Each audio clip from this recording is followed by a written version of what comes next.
And we know you guys have done a lot of work during the midterm, so much, from what we were hearing from some of you guys. So we're here to hear some very exciting things from you. But I'll quickly introduce some of the guests we have in the class, and then we'll get you guys to present. Okay? So you know you have 5 minutes for presentation, and then we'll ask questions afterwards, right? So we agree. So we have Senna and Denzel. No, not Senna. He's Senna, and that's Denzel. I'll just give him 1 minute to talk about his company. What they're doing, basically, the reason why they're here is to see if they can possibly recruit some of you guys for national service. So put your hand. Just 1 minute to introduce what they do, Senna. Yes. Good morning, everyone. My name is Senna. Myself and my partners, we run a holdings company which is called the Amabilo Group. What we do is we invest in different businesses in different industries. So currently we have about 3 subsidiaries under the holdings company in food service, agribusiness, and commodities. So Denzel is one of our interns this year who joined us. I actually have 3 interns from Ashesi. So I like what you guys do here, and I'm interested in hearing what you guys can do. And then we have, so you know Denzel, we have Joshua, who is actually the co-founder and president for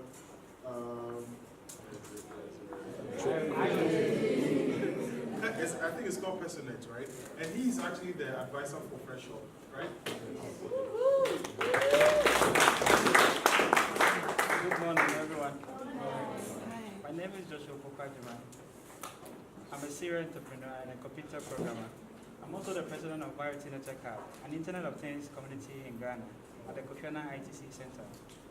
I started my first company when I was 19, whilst at Kofi Annan, and I've been running for 6 years now.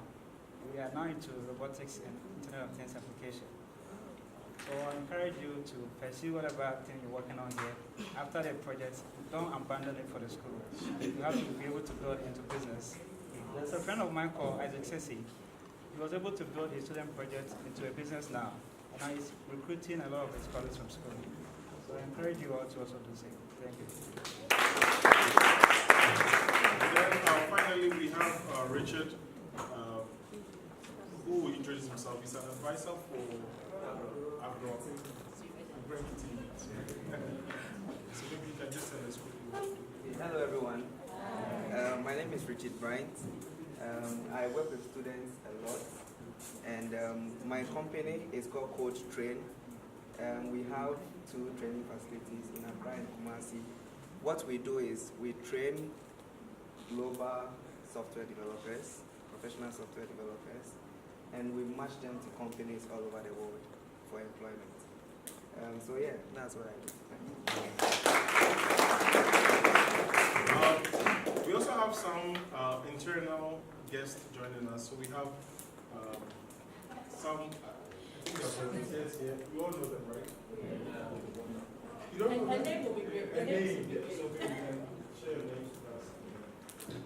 I'm Paul Stoddard. I'm teaching technology and ethics semester, assistant professor. This is Dr. Judith Stoddard, and she's assisting the provost.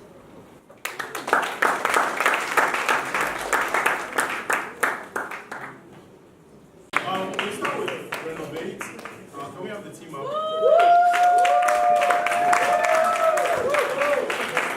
Guys, you have 5 minutes. When you hear the sound, you have 1 more minute, right? All the best.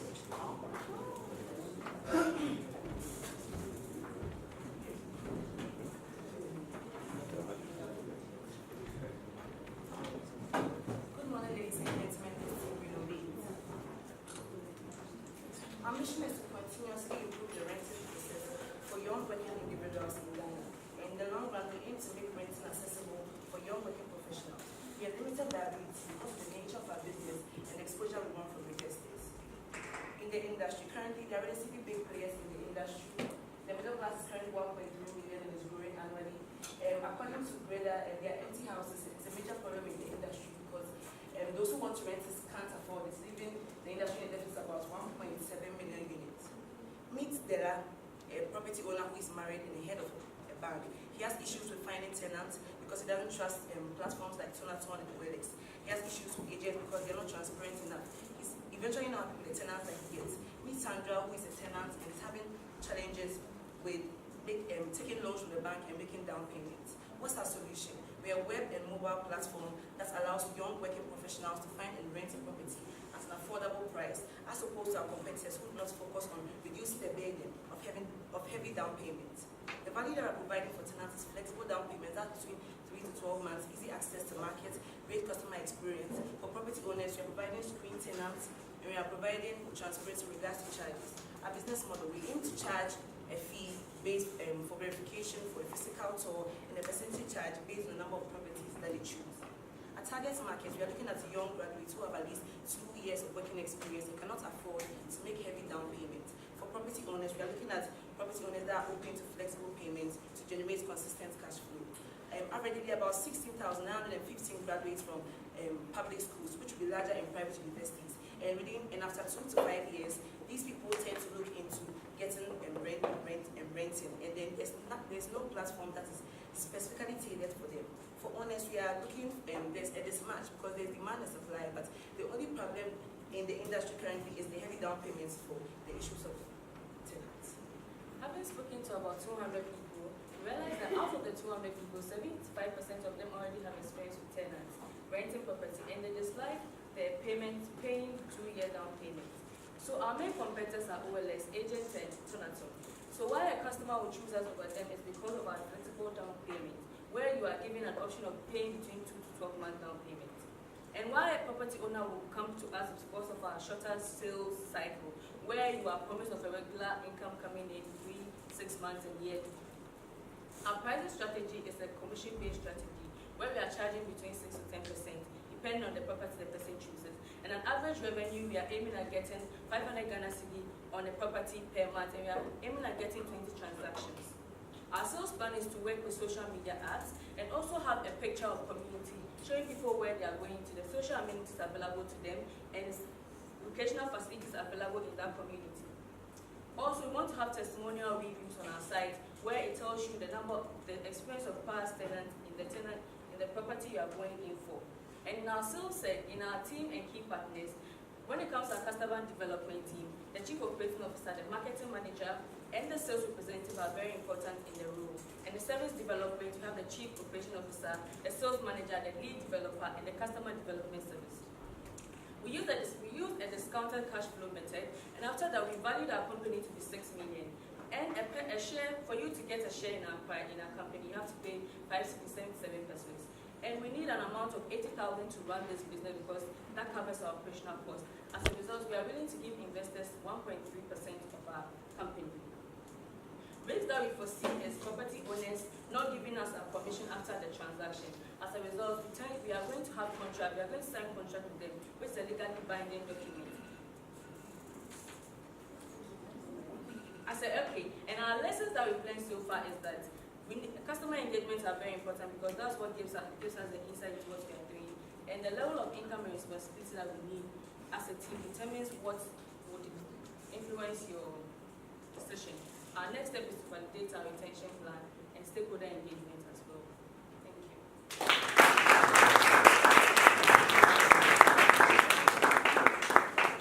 So we'll take some questions.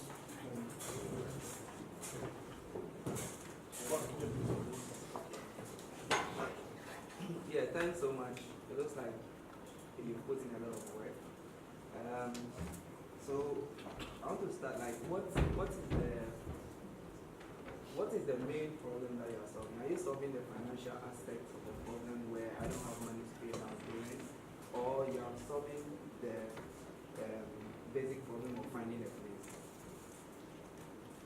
So it has to do with the down payment, right? So you have to, right now currently in the market, you have to make a 2-year down payment, and we are trying to bring it down to a 3 to 12 months down payment period. Okay, so how do you intend to do that? So we are working with property owners who are interested in the idea because some of them are actually currently frustrated with working with agents and the lack of transparency that comes with that because apparently there are some shady deals the agents do. And some of them also are not very pleased with the long time it takes to get tenants, right? So So we already have, like based on our research, we talked to some people, and there's some people who are interested in trying this model, right? So we have some people who are trying the 1 year model, but we're yet to find it 3 months to 6 months. Okay, so with your business, you have two sides of the market. The first side is people like us that want, an affordable place. You don't have a lot of money, and then and the value to us is very clear. That is, making it easier for us to rent. But the property owners, they would want to get as much as possible. So I think with the problem, you need to figure out some kind of value that you can offer the property owners that can make them change their, because it's going to be a hard sell for them, honestly. So that's one thing that you can work on. The other thing too is, did you look at like all the existing solutions?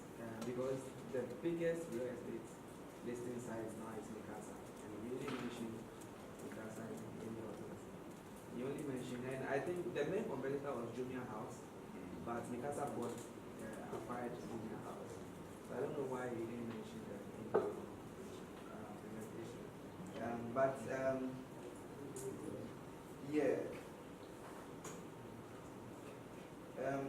apart from that, you didn't finish the presentation. And I think the main reason is because the presentation looked like something that you give to an investor to look at. It didn't look like something that you pitch. When you are pitching, you would have to do a presentation which is very simple, less text.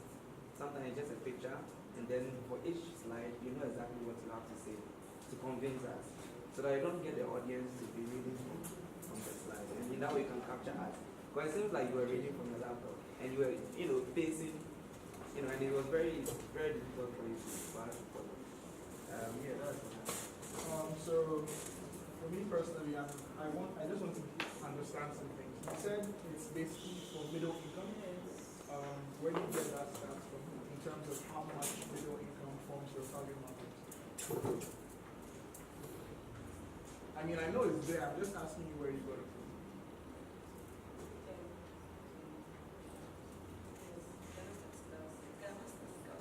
Okay, so with that said, they definitely gave you job ranges. So do you know what job ranges you captured to add to get the 1.7 million? I'm just trying to let you know that when you use dance as core services, there might be some people who fall into certain categories that they might just not have been captured. That could either reduce or increase your target market, or how you can make money from that market. You made mention about your shares, 5.77 Cs. Still a question on why 5.77 Cs and why you're offering 1.3% of the business. Yes. So, based on our net income, we use the discounted cash flows over a 5-year period, and we got, after valuing it, our company is worth 6 million, because we are the investors, we bought the shares for 0.03 pesos. For 3 pesos. So when you divide the 3 pesos by the total value of the firm, you get that amount. So what's your startup cost then? So our startup cost is 80,000 dollars. That's why we need investors. And that's 1.3% of our money. So then, I'm trying to, how much do you need to start the business? 80,000. Okay. How much is each of you contributing to start the business? So we have it. Yeah, I'm just pushing that thought because you're offering 1.3% of the business for 80,000. Is that what you're saying? If I'm an investor, I'd like to know that apart from the thought process and the business model creation that you put into giving this business, you have a leg in. Because it's sort of disadvantageous to me that I'm putting 80,000 CDs in there. You're giving me 1.3%. I understand the potential in the 5-year long run when you discount it back, but it wouldn't make too much. Yeah, you get what I'm trying to say. And yes, you made mention that you've spoken to some property managers. How many?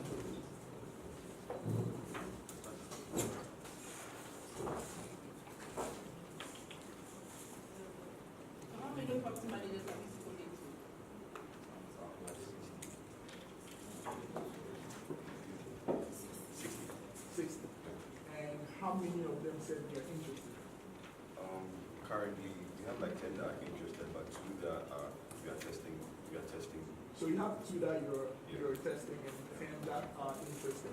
What are the reasons for the others not being interested? You know? I mean, it's new. Like they're just used to the 2 years down payment. Okay, so I'm just trying. That draws back to the point of finding value for them, because although you find out why somebody might be interested, it's relevant to know why other people are not interested. You're right on the fact that they are used to how things are being done. So if they're used to how things are being done, how can you change their perception to basically agree with your model? If you find that out, you don't really need to pitch the idea as to this is my service, are you interested? Pitch the idea to this is my service, this is why you should be interested. Do you understand where I'm coming from? And I want to talk a little bit about the investment side.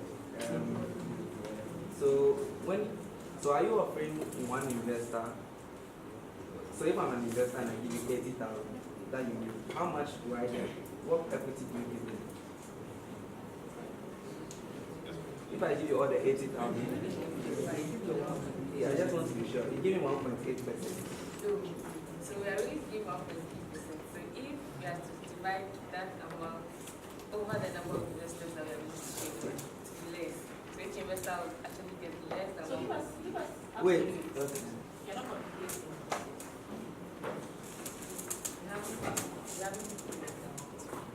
Okay. So the reason why I'm asking this is, I think you should keep it simple, right?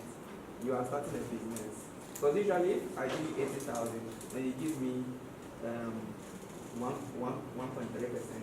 It means the value of 1.3% of your business is 80,000, right?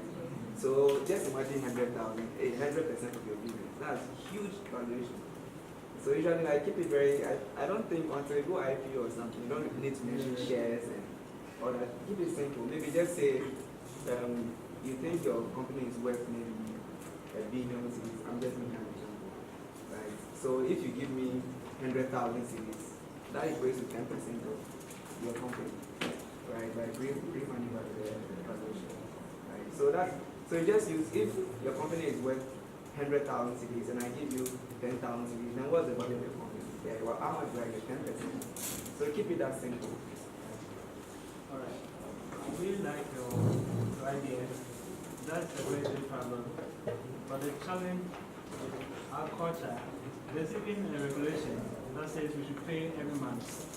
But for some weird reason, the owners don't do that. So you have to deal with the regulation problem and then maybe the culture. There's a culture issue you have to look at. And then not also see your team and the skills you have to execute such a solution. So next time you can talk about your team too. Have you also started selling? Have you tried selling or even getting one person to get a place? We are still looking for tenants. So you haven't got a customer yet, but not one. All right. Thank you very much.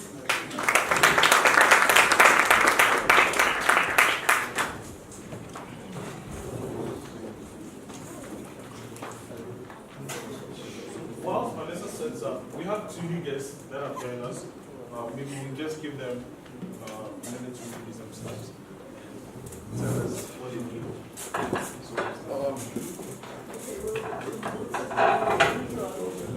We've been participating in this seminar for several years now. I apologize for writing late. He was a professor at Harvard University for many years. I ran my business in the US before he retired. So we're now retired, but I ran a small business quite successfully for about 15 years. So they bring that expertise and experience to the program. And we've been working with Dr. Ashesi on these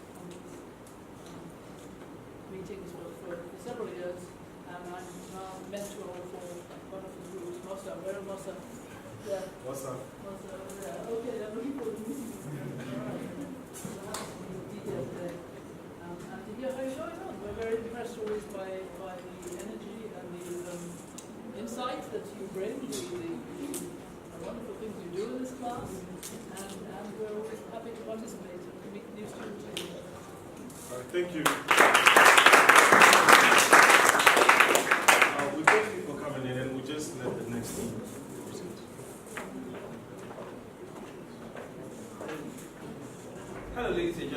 very good morning to you all. We are Team Lucio.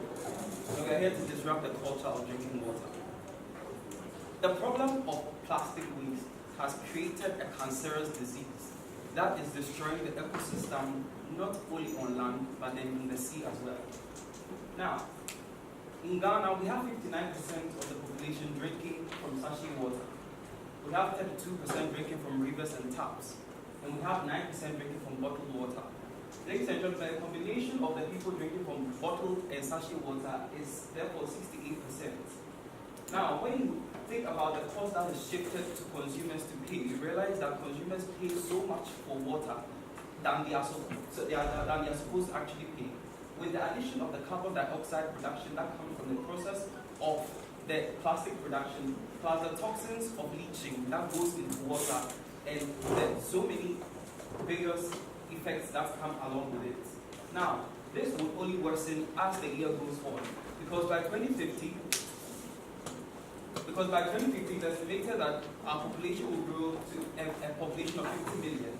That will mean that, according to the UNDP's declaration that 70% of the population will be living in cities, that will mean 35 million population would be living in cities by 2050.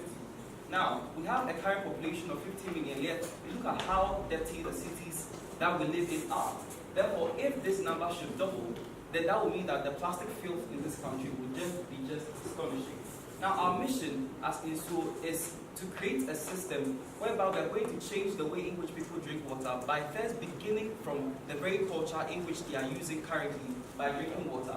And our vision is to create a system where in the next 20 years, people would actually see drinking water from plastic bottles and sachets to be abnormal. How are we going to do this? We are creating a network of smart refill stations at strategically positioned places across universities and cities that comes with an accompanying app that shows users the nearest refill station, plus it tells users the amount of money they save, plus the amount of plastic that they ditch, with the amount of water that they refill. Now we've been able to change the way in which people drink water by first beginning from where they drink water. People currently drink water from plastic bottles, as we can see. Now, what we are trying to do is that we are using the very bottles that people are drinking from now to create a culture whereby people will start refilling from the very bottles that they're using currently instead of buying a new bottle. Now, our execution is to partner with Water Health International, which we've done already, and they will be our main suppliers of water. Now, our target is, we are targeting young urban smartphone owners. And our pilot studies began in University of Ghana, Tema International School, and Ghana International School, where over the period we've interviewed over 230 people. And we've been able to get insights into how they drink water, the payment structure, and also take the insights into designing our prototype, which is not here, but then we've designed it. So our prototype currently mimics the functionality of the main unit that we are setting up. Currently, our total addressable market amounts to 39,440 people. Now, in our marketing and sales, we are looking at essentially partnering with influencers who will use their social media platforms to create campaigns, which we have titled Ditch the Plastic Campaign, which they will be the main pushers on their social media, and there will be a link so that people will be able to come to our platforms to be able to access the service that we are providing. We are also going to be using videos to educate people on the effects of plastics and the environmental conditions that come along with it. We are also going to allow users to refill with their bottles already, which they are using. We are also going to use infographics depicting how plastic use affects and the merits that our service provides. And we are going to also use the Ditch the Plastic campaign, which I've already said, and then Facebook campaigns. Our financial projections. So quickly, we estimate that in the first year we'll break even and not make profits. However, in the second year, with the traction that we'll build, we'll be able to get 302 million Ghana cedis, and then we'll have a gross profit of 15.5 million cedis. Now, based on the valuation that we did, we came to the value that in the next 5 years, the value of INSO would be 10 million cedis. Now, INSO is the way because of the fact that in the processing of water currently, 3 liters of water is wasted for every 1 liter of water that is produced. And in the model that we are introducing, we are cutting out all these processes to ensure that we'll be able to make sure that if 100,000 people refill with these bottles that we have currently, and we are using the culture to be able to let them know that the benefit of actually refilling is much better than buying another extra bottle, we'll be saving over 100,000 plastic waste from the society, which goes a long way to actually help what we are trying to actually push. Now, our lessons is that we realize that details matter, and we realize that understanding the problem is key, and that we realize that in changing culture, we must begin from where people are at the moment, because presently people are used to using plastic bottles. So in order to change the culture, we are beginning from that same plastic bottles where people can actually refill with their plastic bottles. And with the model that we are introducing, we realize that people actually save so much amount of money on the plastic bottles that they are using, because currently this bottle is 1 cedi. But then under the model that we are introducing, because we've eliminated the plastic component, people get the same amount of water, which is 500 ml for 10 pesos. So when people actually see that they refilled this bottle for 10 pesos, and if they actually buy an extra bottle, that would be 1 cedi, they actually see that if they get an actual reusable bottle and they refill, they will get the benefits of it. And this is how we are trying to create that culture and eliminate plastic, which is causing so much havoc in our society. Thank you very much.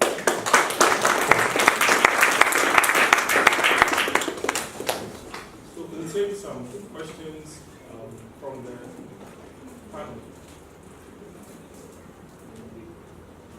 So I have a question, quick question. Great presentation. So, and maybe I missed it in your presentation, but are you saying you're setting up locations around town where you can fill water? Is that what you said? Yes, please. Okay. So once I purchase your specific water for 10 pesos, then I have the opportunity to sort of like... No, so we are estimating that over the first year, we are going to build a demand traction for what we are trying to build, because this is something that is new, because people aren't used to refill water. So in the first year, what we are expecting is that we're expecting to break even, we're not expecting to make profits, right? So you're charging me 10 pesos, right, Yes. to fill my bottle of water. I'm asking, you said you partnered with someone to provide you the Yes. water. What is your cost of Okay. obtaining the water Okay. with your price of 10 pesos? Okay, so Water Health International provides us with 20 liters of filtered water for 2 cedis. For 2 cedis, Yes, okay. and so comparing that to a 500 ml, which a 40 500 mLs will make a 20 liter. So that would mean that with our 10 pesos model that we are selling, we actually make 4 cedis, which is a 2 cedis extra profit on every 20 liter bottle that we get from Water Health International. And this actually is something that is for the starters. So as we actually get more water from them, the price for the 20 liter bottle for 2 cedis will actually fall, which would actually make us get more profits, even more than 100% profits for each 20 liter bottle that we get. So that's how we make money. So your major point of differentiation between me buying a bottle of water and using your service is the cost then to me. Yes. Is that your major? Yes, so the major, because we realized from our stakeholder engagements that people think they are environmentally conscious, but they're actually not. And I mean, it's a cool thing nowadays to associate yourself with being green, or even institutions and for human beings. But then people still use plastic anyway, and they still dump it anyway. So we realized that people's actual motive would be the amount of money that they would gain, or they see that they would gain, over say, if you show them projections of an annual amount of money that they save if they are supposed to refill as compared to if they buy bottles of water, and you realize that they save over 1,000 Ghana cedis, then that would be the major switch that would give them the boost. So I understand all that. This is my last question. I'm just trying to picture your model like in work. There is a refill station over there, and you're in a very public place, let's say a church station. That's where most people buy sachet water from. Let me just throw that out there. Essentially, me staying in the car and buying sachet water, what I now have to do is go out of the car, form a queue, because you're going to realize that if you offer people such a huge incentive of the money they are saving, a lot of people are going to want the service. So then you find that, are you able, like, what is the manpower? You need to first things first, provide such a large scale of water, because people buy water every single second. if you go to a random petrol station that's observed, which means that I should be able to access your service with the same amount of accessibility and speed, including the money gaining over a long period of time. So I'm just giving you something to think about in terms of how you make your service more efficient. It's a good idea in the price, the amount of money I can save it. I definitely agree with that one. So that's my point. Yeah, I mean, I believe you have a great service. Like this could be a good business. The problem is the way you did a great presentation, but the way you presented it was, you went, it was very, very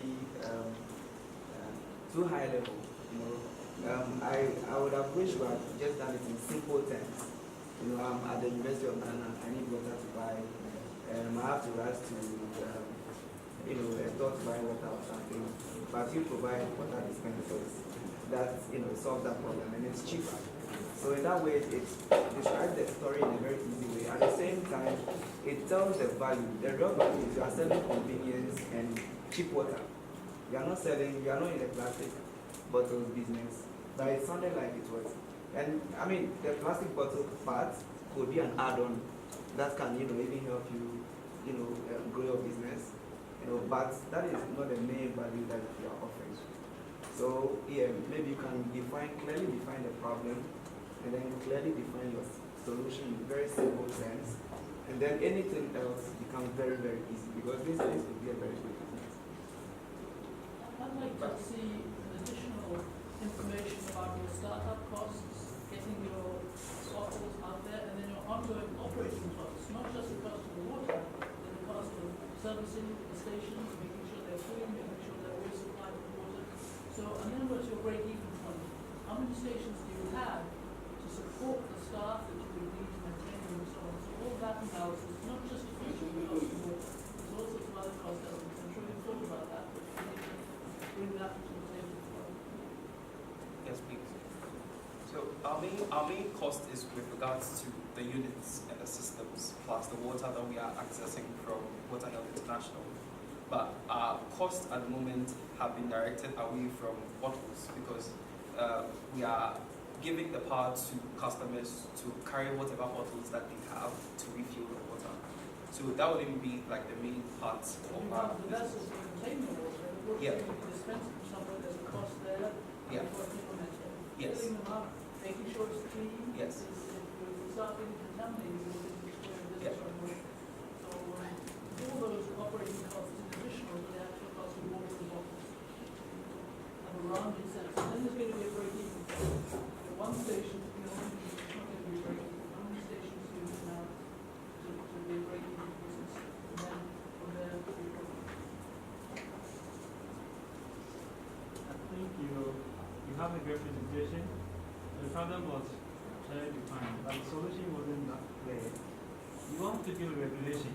FDA has to approve that this kind of approach is helpful. So the thing is to go if you talk to them and find out.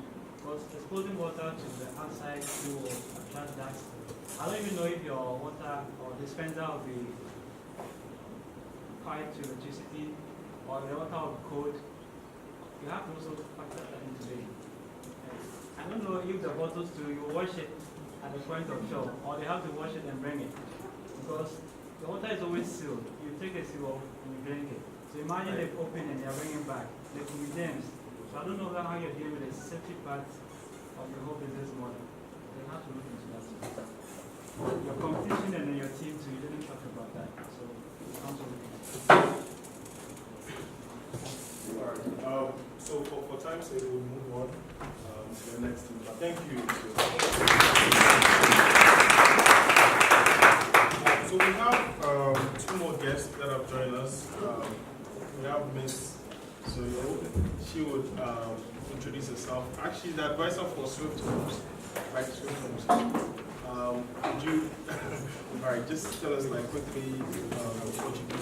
Guys, please go ahead. Good morning, everyone. Sorry for being late. I was advised that it was afternoon, so I just came this morning. My name is Zoyo. I graduated in Hong Kong University, went to a Harvard Business School, still a candidate now.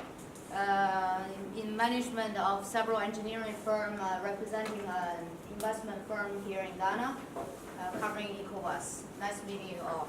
I have quite a few Ashesi graduates in my company, so I'm very looking forward to see the talents. Thank you. She's with Jemima. Yeah, my name is Jemima Zoyo. I serve as chief of staff for her company, so I've been using a lot with Ashesi to get things done. I know some of you, I'm sure some of you remember me. I've been here a couple of times. Thank you. Good morning, everyone. I'm Nanaraba, and we are here representing our God. So imagine Kofi, who is a college student, who is looking for extra cash to spend this week at ASC Carnival. He has this FIFA 18 sitting in this room and he hasn't used it for about a year. And imagine Kwesi, who is also in Accra, who is desperately looking for FIFA 18 to play, but is skeptical of going to the market to look for this FIFA 18 because of his past experiences. So here's the case where Kofi has the key, Kwesi is the key, and Kofi has the money. So this is where Agro comes in. So Agro is an online marketplace that connects individuals who want to sell their old games to individuals who want to buy affordable games. So unlike Tonaton and informal sellers, Agro actually tests games before they are sold and also provides a secure transaction process.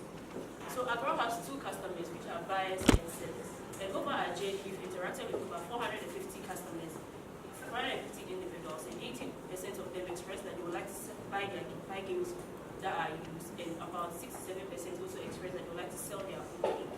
So some of the pain points that potential buyers express that they find it very difficult to find affordable games. And the overwhelming majority of them expressed that most of the games that they purchased were not working. And they also expressed that they would like their whole transaction process to be very secure because some of the situations that they've been in were very dodgy. Sellers also expressed that they found it very difficult to find individuals to purchase their old games, and they would also like to make extra money on their games. So how does Agro solve this? So Agro tests each product that is on the platform before they are actually sold to customers. And for sellers, Agro provides them with the ready market to which they can sell their products. Additionally, Agro acts as a facilitator throughout the whole transaction process to ensure that both parties are secure. Agro's mission is to enhance the whole video gaming acquisition process in Ghana, and our vision is to redefine the whole gaming experience on the continent. So Agro operates in the video game retail industry in Ghana, and in this industry there are very few formal players and a lot of informal players. So there's no dominant player in the industry. And the purchasing behavior in this industry depends on the prices of games and also the introduction of new games into the industry. So new games are introduced by gaming development companies all around the world, and prices of games tend to fall with the introduction of new versions of games. Additionally, the industry is very new and it lacks structure, so there's a lot of room for growth in the industry. So according to my job online, there are at least 500 gaming communities in Ghana, at least 1,000 members each. And Ghana's population, over 60% of Ghana's population is under the age of 40, and half of this population is male. So we estimate that at least half of this male population will be interested in gaming. So Agro has two target markets. The first target markets are males between the ages of 40 and 30 who want to buy affordable games. And we estimate this number to be about 2.1 million people. And individuals who are looking to sell between the ages of 18 and 35 who are looking to sell their old games. And we estimate this number to be about 1.5 million. As I said before, the target customer is predominantly male, and we are going to be reaching this target customers through gaming communities and social media platforms. So how is Agro better than competitors? Agro is secure, unlike Tonaton, who leaves their customers to fend for themselves. Agro actually acts as a facilitator throughout the whole transaction process and actually masks the identities of both sellers and buyers so that they are secure throughout the entire process. Agro also provides a ready market for individuals who want to sell their games, so they don't have to go through the hassle of finding someone to come and buy their games, but they actually have a ready market so they can just post their games and get individuals to purchase these games. Okay, So we want to how we make money. So on a monthly basis, we plan on listing 76 minutes of games across these various categories. So in this, we plan to charge a markup of 20% on every game that we list on our platform.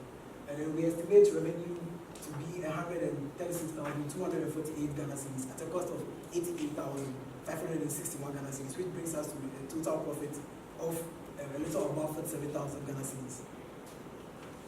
Marketing, we're going to reach our customers mainly through targeted ads on social media platforms such as Facebook, Instagram, and we're also going to reach them through gaming communities that are available in Ghana, as well as we will also have tournaments to attract full players so that they can also buy into our idea.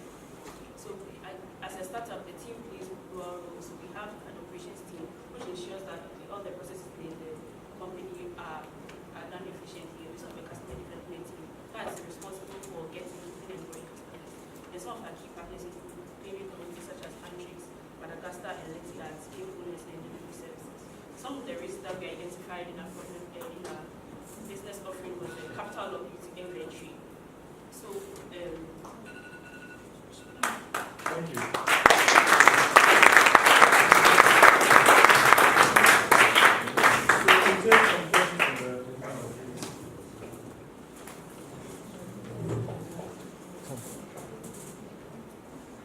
So we'll take some questions if you have any questions.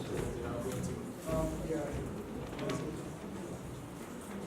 So you may mention that you're going to test the games before you sell them. So I'm just trying to picture it. I have a game, you're the middleman woman, and he wants to buy a game. So do I send the game to you? Do I send the game to you? yes. Okay, then you send the game to him. So you incur the cost of sending it to him. So our idea is that we need to have a storefront Okay. that can be picked up again. Okay. That's the same way we were going to come and test. And the reason why this storefront is interesting is because individuals who are coming to buy games are actually testing the game to make sure that it's working before they actually pick it up and take it away. So by all means, I have to come to your storefront to pick the game. We have a delivery option. Okay. So would I have to also come to your storefront, me the seller, to test my game? Is that it? Okay. And you may mention that you list specific amounts of games on your platform. Is that how many? 76 across the various categories. So Across the various categories. Okay. And you may mention that there will be a markup. You put a 20% markup. Is there a 20% markup on the price I want to sell my game for? Yes, please. Okay. Yes. So the price will be negotiated during the testing process. So for example, if your game comes in a condition where it's not say until a video game CD, and it comes in a condition where it doesn't have a case, maybe the CD case is different. So we negotiate on the price, then which you can sell your game, and then we add our markup and then sell the game. Okay, so you help decide price. Then, okay. With that said, when I bring my game to you and it's tested, you store the game, like you keep it at the store. What happens? And I'm just asking that as a follow-up to what happens if a fault happens to the game while it's in your care, if it's in your care. So we actually had that problem throughout our testing phase. So what we came up with is we will list your game on our site. When a customer gets into contact, let's say for example, you have a FIFA 2019 that you want to sell. When a customer gets into contact with that, like the person wants to purchase FIFA 2018, then you come in to test your games. For example, I had 4 different kind of FIFA 19 products on our website.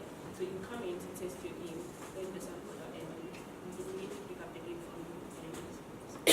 So can we try to get our best to this? Questions from anyone else also? Because we're working with time. So, Okay. This is the e-commerce space, right? You're trading game membership, mainly subscription, game membership subscription, correct? Usage of game, login of the game. So playing of the game. So that people can play the game, right? So that people can. The CD, the DVD of the game, so that when you put the game in, then you can use it for 2 times. rather than somebody who keep it for himself, use it only one time for himself. No. So if you have a used game, if you have a used game and you don't use the game anymore, a device, used game or equipment, so consoles, video game CDs, or gaming equipment, and then you can sell Physical one. Yes. So during the time in your custody, the device in your custody, who is ensuring the storage of the such device, the health in between the entry and the exit? Is one point you have to think about it. Even if 1 day, 2 days, or 1 week in your custody, it's going to cause either damage. What is if there's a flood? What if somebody didn't do the due diligence of check out the device properly? I'm just mentioning to you, you need the insurance coverage, which I didn't see such things was mentioned, unless you are trading membership. That's why I'm asking you. If the membership is intangible, do you have a plan for that? So our plan was not to keep the game at all, because we realized that if we wanted to store the game, we will have to think about infrastructure for keeping games, because they are electrical, so we need to have like air conditioning, we need to have a warehouse, and we need to think about the liabilities that can occur if something were to happen to the game. So we actually came up with a model where when an individual posts their game on the site, once somebody requests for the game, then the game is brought in to be tested, and then the person who is purchasing the game picks up. Who tests where? We have a storefront where games can be tested. So it still pass your hand? Yeah, but like it won't stay with us. But 1 hour, within 1 hour somebody picks up. So 1 hour is still a risk. Even they touch your hand for 5 minutes, it's in your custody. So you need to consider whoever is your employee that sit at the storefront. Just bear that in thought, because once they touch your hand, anything that touch anyone, you will depreciate.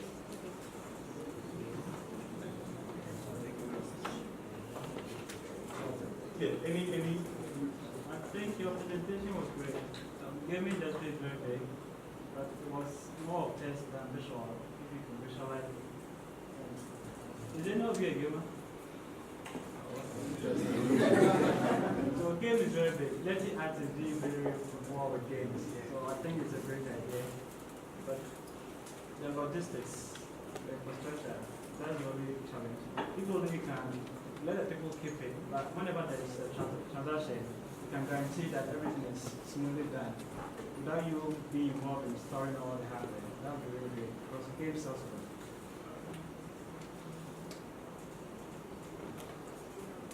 Yeah, we have some more time. Maybe there's also an access. Okay, Richard. Yeah, so have you considered other ways of making revenue from this? Because obviously you are trying to build a game community and unify all the gaming community. So that would be a huge, there could be a huge revenue potential to take advantage of that. So one of the things we plan to make use of is the on-site advertisement. So we are going to invest in a tool that will allow us to keep track of the customer metrics in the on-site traffic on our site, so that individuals can actually advertise on our site. And what we unique about our site is a gaming. We sell games. So people who want to advertise anything about the entertainment or gaming industry will have people who are directly in their markets on our site. So it's very beneficial for them to advertise on our site. And apart from that, we have one of our channels to get to our customers that are tournaments. And in these tournaments, even though it's a channel, we make money through the tournaments as well. Seems to me that not being a video game player and being with more different generations, but you've got everything e-based games, and yet people have to come to the storefront. And getting to the storefront, actual physical storefront, getting anywhere is out of the problem. So it seems to me that there's a bit of a, if you can make the whole thing online, you have a much smoother process. You avoid the problem of stories product. It seems there's a real hitch in your process. Everything's online, and then you have to do it. Think about that. You probably thought about that. Thank you very much.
By hand, how many of us here have ever bought a recycled plastic bag?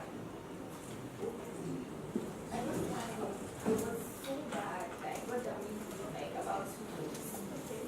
I haven't bought one because it's so unattractive. You're not the only person in this problem. Our personas, Cynthia, Anna, and Ikria also have the same problems. And this is why Chic Imaginations is here. Chic Imaginations is a recycling company that recycles and repurposes old and waste materials such as plastics and old clothes into quality and aesthetically appealing bags with a well-branded identity. Our bags are aesthetically appealing because we cover the plastic waste with fabric, thereby obscuring the waste aspect of the bag. Our bags are quality because the plastic which we use in making the bag is very durable. We give our customers variety. And also at Chic Imaginations, no waste is wasted because we give our customers the opportunity to bring the bag they bought from us for renovation and repairs when the bag becomes old or damaged. Our mission is to inspire and charge Ghanaians to embrace recycled products. Our business model entails activities such as collection of plastic waste from sorting sites, making the bags and then selling them at our partner retail shows, at trade shows, and our online platforms. We also give customers the opportunity to customize bags based on their taste and preferences, and this comes at a charge. And then also the renovation we spoke about, when the bags become old or damaged, customers can bring them back. We renovate it and they pay something for it. We operate in the recycled fashion industry, and this industry is responsible for 10% of the recycled waste in Ghana. The industry can generate 3.8 billion annually. Our target markets include tourists, environmentally conscious people, and middle-income females within the ages of 18 and 35. This market is approximately 3.7 million, and we hope to make sales of not less than 100,000 Ghana cedis annually. Moving on to our marketing and sales plan, we plan to make good use of our website and social media to market our bags, as well as put out the message of innovation of customers' old bags. We are also going to make good use of trade shows. Currently, we have applied for one trade fair where we visit twice every month to market our bags. Another marketing strategy we are using is that we are going to release innovative bag designs each year. We are also launching a promotional activity of buy one chic bag, get a recycled accessory for free to create awareness of our brand as well as get new customers to purchase our bags. Our pricing strategy is the cost-based strategy and then premium pricing. Premium pricing because based on our research, we realized that tourists place much value on recycled products and they are ready to pay a premium for it. For the cost-based pricing strategy, we are going to calculate our full costs on the bags and then add a margin to it. So this valuation, we use the free cash flow to firm and then discounted cash flow model to value our business. And based on these two models, finding the average, the intrinsic value of our firm is 369,160. These are some of the risks we identified with our operation. So we realized that the risk of Ghanaians not accepting recycled products. And so we are going to overcome this by providing aesthetically appealing recycled bags for these people. There's also the risk of late entrants in the industry because there are already pioneers in the recycled fashion industry who are enjoying the first mover advantage. Hence, we are going to overcome this by benchmarking to pioneers and also researching on the internet about them. So these are some of the lessons we've learned so far. We've learned not to make assumptions for customers, but then to do our research and find out what they actually want. We've learned to tap into other markets by making a variety of recycled accessories, and also learned to not to use every feedback from stakeholders, but then the strategic ones. These are the activities we plan to undertake. We plan to sell at the trade fair on 7th April, and we are expecting to sell at least 20 of our bags. Between 10th April and 1st May, we plan to meet influential people and connect with investors. And the outcome we are expecting is to get investors to invest in our business. We are also planning to launch on 30th June, and our aim is to create awareness of our brand and then get people